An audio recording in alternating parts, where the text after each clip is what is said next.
সুপ্রিয় দর্শক বন্ধু, আপনারা দেখছেন একে নিউজ বাংলা। এই মুহূর্তে উপস্থিত রয়েছি বাসন্তী বল্লার টোপ। নতুন করে বলার আর কোনো অপেক্ষা রাখে না যে এই বল্লার টোপের একজন বাসিন্দা 22 থেকে 24 বছরের তরতাজা যুবক আবির মল্লিক, তিনি পরিযায়ী শ্রমিক হিসেবে হরিয়ানাতে কাজে গিয়েছিল। অভিযোগ করছেন ফ্যামিলির মানুষ যে তারা গোরক্ষক বাড়ি তাদেরকে গোমাংস খাওয়ার অভিযোগে পিটিয়ে মেরে দিয়েছে। সেই ফ্যামিলির বাড়িতে আমরা দেখতে পাচ্ছি যে ইতিমধ্যে রাজ্য সরকার থেকে কিছু সাহায্য এসছে এবং বিভিন্ন সংগঠন এবং বিভিন্ন রাজনৈতিক দলের ব্যক্তিরা তারা কিন্তু এই অসহায় পরিবারের পাশে এসে কিন্তু দাঁড়াচ্ছে।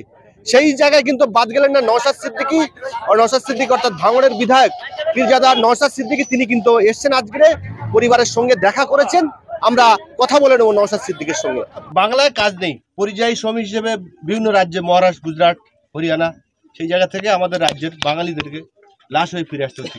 বাংলায় কাজ নেই কথাটা ভুল হচ্ছে। আমাদের পশ্চিমবাংলা থেকে প্রায় 21 লক্ষ পরিযায়ী শ্রমিক ভিন্ন রাজ্যে কাজ করছে, আর ভিন্ন রাজ্য থেকে পশ্চিমবাংলায় প্রায় 1.5 কোটি মানুষ এসে কাজ করছে। বাংলার কাজের করিয়ে মানুষের শ্রমটা ঠিকঠাক দেওয়া হচ্ছে না, যার ফলে এখান থেকে শ্রমিকরা ভিন্ন রাজ্যে কাজ করতে যাচ্ছে। গত বছরে খেয়াল আছে উড়িষ্যাতে একটা ট্রেন দুর্ঘটনা ঘটেছিল, বাংলার অনেক শ্রমিক ওখানে মারা গিয়েছিল। কি করতে যারা যাচ্ছিল? তামিলনাড়ুতে যাচ্ছিল ধান বপন করতে। তাহলে বাংলায় কাজের যে শ্রমের ঠিকঠাক দাম দেওয়া হচ্ছে না।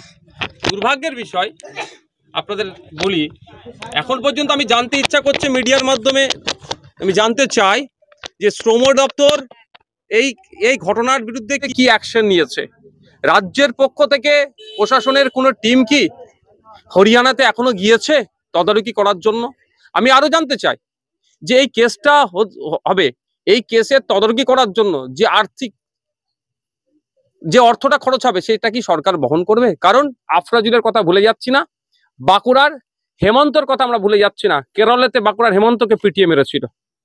আমরা খোঁজ নিয়েছি, আফরাজুল থেকে শুরু করে বিভিন্ন ক্ষেত্রে অনেক সময় অনেকে মায়া কান্না কাঁদে, কিন্তু মামলাটা দিনের শেষে আফরাজুলের পরিবার কি লড়তে হচ্ছে, হেমন্তর পরিবার কি লড়তে হচ্ছে।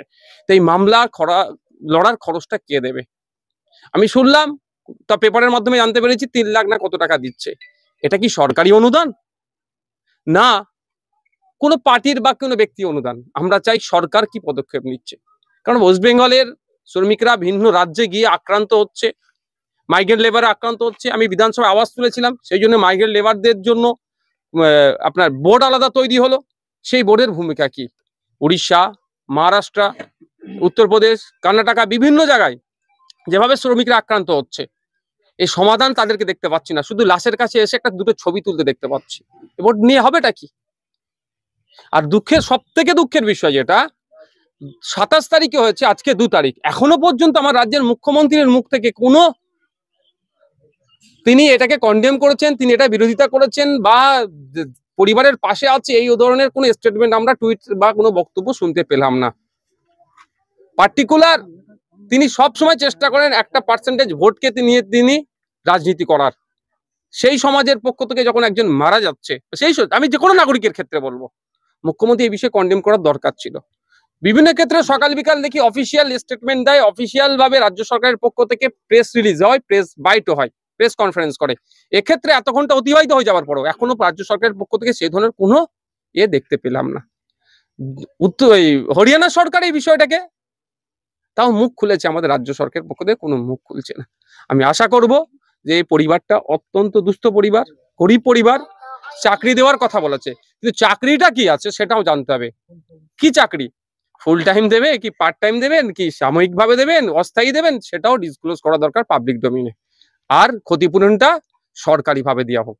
হরিয়ানার মুখ্যমন্ত্রী, আপনি হরিয়ানার মুখ্যমন্ত্রীর কথা বললেন, সেই জন্য বলছি হরিয়ানার মুখ্যমন্ত্রী বলছেন যে কোই আগার গাই খায়গা তো मैं उसको रोक नहीं पाऊंगा। ঠিক, ওখানকার আইন আছে বলে উনি বলছেন, ওখানকার আইন আছে বলে উনি বলতে পারছেন। কিন্তু হরিয়ানার মুখ্যমন্ত্রী এটাও জানেন ভালো করে, যারা অ্যারেস্ট হয়েছে 7 জন মতো, তাদেরকে অ্যারেস্ট হয়েছে, হরিয়ানাতে অলরেডি গাই খাওয়া ব্যান আছে। স্বাভাবিকভাবে অনেক কেউ খাবে না। আর আপনাদের বলে রাখি, মাত্র 5% মুসলিম হরিয়ানাতে বসবাস করে, খাওয়ার কোনো প্রশ্নই আসছে না। অভিযোগ তুলে হত্যা করা হলো, যেমন পেলুকে হয়েছিল, পেলু খানকে অভিযোগ ছিল, 1 লাখের অভিযোগ ছিল কি 1 লাখকে যে পিটিয়ে হত্যা করা হলো, যে ফ্রিজে নাকি গোমাংস আছে, কিন্তু পরবর্তীতে কি প্রমাণ হয়েছিল? ওই ধরনের কিছু ছিল না। এক্ষেত্রেও পরিবারের লোকজনের সাথে আপনি কথা বলুন, এই ধরনের ওদের এখনো কোনো গোমাংস কোনো রান্নাই হয়নি। কারণ ওখানে পাওয়াই যায় না, তো কিভাবে পাবে? ওখানে গোমাংস হরিয়ানায় তো গোমাংস ব্যান, ওখানে পাবো কিভাবে? শুধুমাত্র খোঁজ নিয়ে দেখুন, এর ভিতরে একটা গভীর ষড়যন্ত্র কাজ করছে। সামনে মহারাষ্ট্র, এই হরিয়ানাতে ইলেকশন আছে, কোন এক রাজনৈতিক দলের যারা শাসকে আছে তাদের অসুবিধা হচ্ছে, তাই বাইনারি পলিটিক্স আবার তৈরি করতে হবে, এই করছে, আর আমাদের মধ্যে বিভেদ তৈরি করছে। আমাদের রাজ্যে পশ্চিমবাংলায় একটি রাজনৈতিক দল রয়েছে, তারা আরজিকর নিয়ে জরিনা পার্কের ওখানে মঞ্চ তৈরি করেছে। তারা বিভিন্ন জায়গায় পশ্চিমবাংলায় কিছু ঘটলেই তারা ঝাঁপিয়ে পড়ছে। কিন্তু মোদির লোকসভা কেন্দ্র বারাণসীতে স্কুল ছাত্রীকে ধর্ষণ করেছিল আর বিজেপি আইটি সেলের দুজন, তারা 7 মাস পরে জামিন পেয়েছে, তাদেরকে মালা পরিয়ে অভ্যর্থনা জানিয়েছে। দেখুন, ব্যাপারটা হচ্ছে এটাই দুর্ভাগ্যের বিষয় যে আমাদেরকে কারা স্লোগান দিচ্ছে বেটি পড়াও বেটি বাঁচাও, কারা স্লোগান দিচ্ছে, তাদের হাতে মহিলারা সুরক্ষিত নয়। গুজরাটে বিলকিস বানুর ক্ষেত্রে যারা গণধর্ষণের শিকার হয়েছিল বিলকিস বানু, তারা জামিন একবার পাইয়ে মানে তাদেরকে খালাস করে দিয়েছিল, তাদেরকে এই আপনার মালা পরিয়ে অভ্যর্থনা জানাচ্ছে। এটা কোনোভাবেই বাংলার মায়েরা বোনেরা মেনে নেবে না, কোনোভাবে এটাকে মেনে নেওয়া যায় না। উত্তরপ্রদেশে যে ঘটনা ঘটেছে কোনোভাবেই মেনে নেওয়া যায় না। মানে প্রত্যেকের বাড়ি হয়তো আমাদের মহিলা সদস্য আছে, কি হিন্দু কি মুসলমান এখানে কোনো ফারাক নাই, আমাদের প্রত্যেকের বাড়িতে মহিলারা আছে। আমাদের দরকার প্রত্যেকের বাড়ির মহিলা সুরক্ষিত থাকবে কি করে, এই ডিমান্ড নিয়ে আমাদের লড়াই। আর যারা বিভিন্ন ভাবে ওই উত্তরপ্রদেশ হলে দেখতে পায় না, ওয়েস্ট বেঙ্গল হলে দেখতে পায়, আপনার উড়িষ্যা হলে দেখতে পায় না, অন্য জায়গায় হলে দেখতে পায়, তাদের প্রশ্ন আসছে না, তাদেরকে সমাজ রিজেক্ট করছে। ব্যানার্জি তিনি যে এই পরিবারে 3 লক্ষ টাকা দিয়েছে, তাহলে মমতা ব্যানার্জি কি তিনি এটাই চাচ্ছেন যাতে মুখ না খুলতে পারে? দেখুন, আমি আপনাকে বলি আবার, মমতা ব্যানার্জি টাকাটা দিয়েছে সরকারি ভাবে নয়, যতটুকু জানতে পেরেছি এটা পার্টি ফান্ড বা কোনো ব্যক্তির কাছ থেকে এসেছে, এটা সরকারি কিছু ব্যাপার নয়। এটাকে ভালো করে পয়েন্টটা নোট করে রাখুন, এটা আমাদের গুলিয়ে দেওয়া হচ্ছে। আর একটা কোনো মৃত্যুর বা কোনো দুর্ঘটনার ক্ষতিপূরণ দিয়ে সমাধান হয় না, সকলেই জানি। তারপরে ইনস্ট্যান্ট একটা ঘোষণা করেছে। আমরা চাইবো সরকারের পক্ষ থেকে কি ঘোষণা হচ্ছে, তার থেকে বড় কথা হচ্ছে সরকার এই কেসটাকে নিয়ে তদারকি করবে কি করবে না, এটা জানতে হবে। কারণ আপনাদের বলি, আফরাজুলের ঘটনা এখন মিটে গিয়েছে, আফরাজুলকে দেখিয়ে রাজ্যে ভোট করে নিয়েছিলেন, ঘটনা মিটে গেছে। খোঁজ নিয়ে আপনারা দেখবেন একবার, আফরাজুলের মামলাটা রাজস্থানে গিয়ে তার পরিবারের লোকজন যে করে, খরচটা কে দিচ্ছে? সরকার দিচ্ছে। সরকার তো সেই সময় তাকে নিয়ে অনেক ব্র্যান্ড বানানো, অনেক ভোটটা নিয়ে নিল। এটাকে নিয়েও করতে পারে আগামী দিন, আপনাদের বলছি। ভোট আসলে এটাকে নিয়ে ব্র্যান্ড করতে, এটাকে নিয়ে দেখো বিজেপির অত্যাচার বা ভিন্ন রাজ্যে কি হচ্ছে, বাংলায় শান্তিতে আছে বলে দেখা। 1 লক্ষ টাকা দিয়েছেন অভিষেক বন্দ্যোপাধ্যায়, কোথা থেকে দিয়েছে, কোন ফন্ড থেকে দিয়েছে সে বিষয়ে আমি যাচ্ছি না।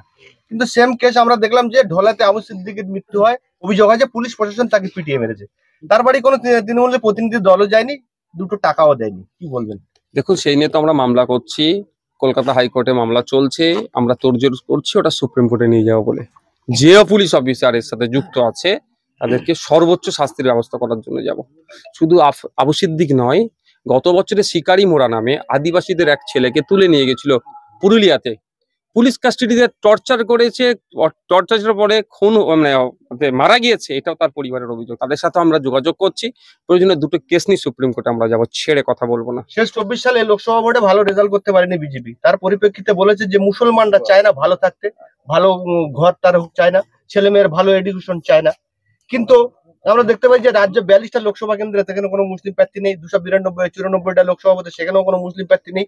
এবং আজকে যে বাড়িতে আপনি এলেন সে বাড়ি কোনো বিজেপির প্রতিনিধিকে আমরা দেখতে পাই না, এবং মুসলিম সম্প্রদায়ের মানুষ মরে গেলে সে জায়গায় বিজেপির কোনো প্রতিনিধি যায় না। আমি একটা কথা আপনাকে ক্লিয়ার করি, বিজেপির প্রতিনিধির জন্য এই বাড়ির লোক অপেক্ষা ভাবে না। দেখেন গিয়ে আমার নন মুসলিম ভাইরা কত বাড়িতে জড়ো হচ্ছে, পাশে আছে। এটা বাংলা। শুভেন্দু অধিকারী কিভাবে চলবে বাংলার, কিভাবে মানে চালাবে বাংলাকে, সেটা বাংলার মানুষ চলবে না। বাংলার মানুষ, বাংলার সংস্কৃতি, বাংলার কালচার হচ্ছে আমরা ঐক্যের সাথে থাকবো, একসাথে বসবাস করি। আমার উঠোনে আমার শঙ্কর কাকা এসে বসবে, শঙ্কর কাকার উঠোনে আমি গিয়ে বসবো, এটা বাংলা। আজকে গিয়ে দেখুন না কতজন আছে, কত মায়েরা এখানে দাঁড়িয়ে আছে, দেখুন তো সবাই চোখের পানি ফেলেছে। কেন? আমাদের মধ্যে সেই বিভেদ নাই। সেটা শুভেন্দু অধিকারী বাবু চেষ্টা করলো, আমাদের মধ্যে বিভেদ আনতে পারবে না। আর মমতা ব্যানার্জি সুকৌশলেও মুসলিম তোষণের নাম করে হলেও আমার সাথে শঙ্কর কাকার ডিফারেন্স করতে পারবে না।